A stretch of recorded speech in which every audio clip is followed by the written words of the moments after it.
Dinesh, before the premiere of Hillary's America in Hollywood, you said that if you had to pick a genre for the film, it would be horror. Why?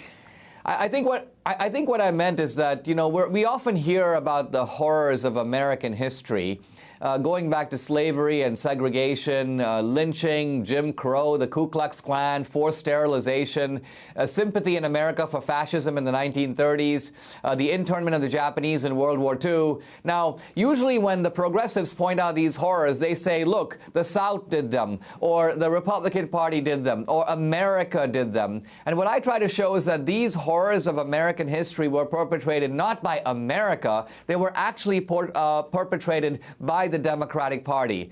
A really good example is the Ku Klux Klan, which was the terrorist wing of the Democratic Party for 40 years.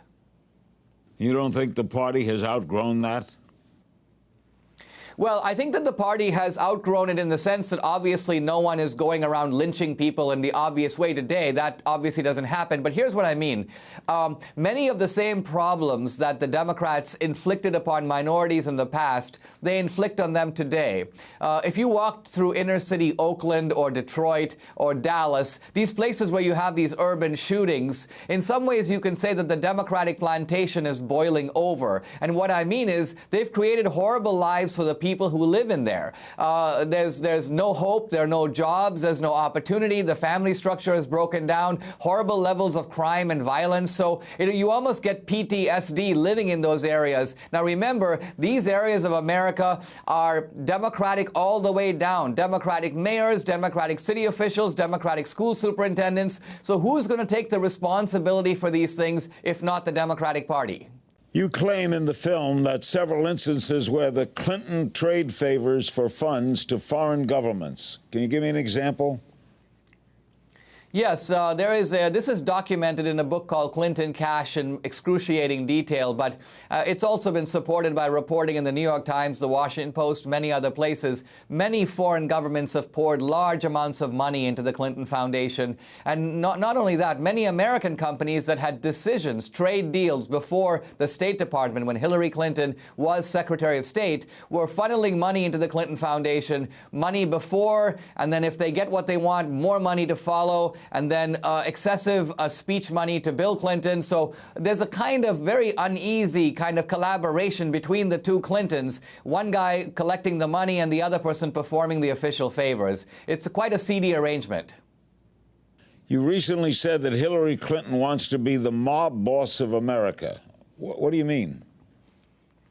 Well, if we look back in American history, we have these histories of sort of urban bosses. A really good example was Boss Tweed in Tammany Hall in New York, or even Richard Daley in Chicago. These are sort of urban machines that run the whole town like a racket. They rob the treasury, they give contracts to their own friends.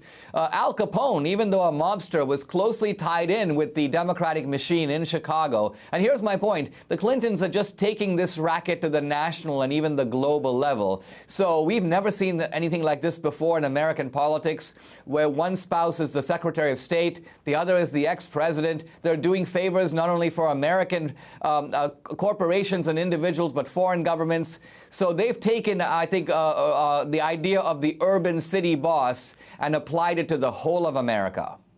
If Hillary Clinton were president, what aspect of her presidency would concern you the most?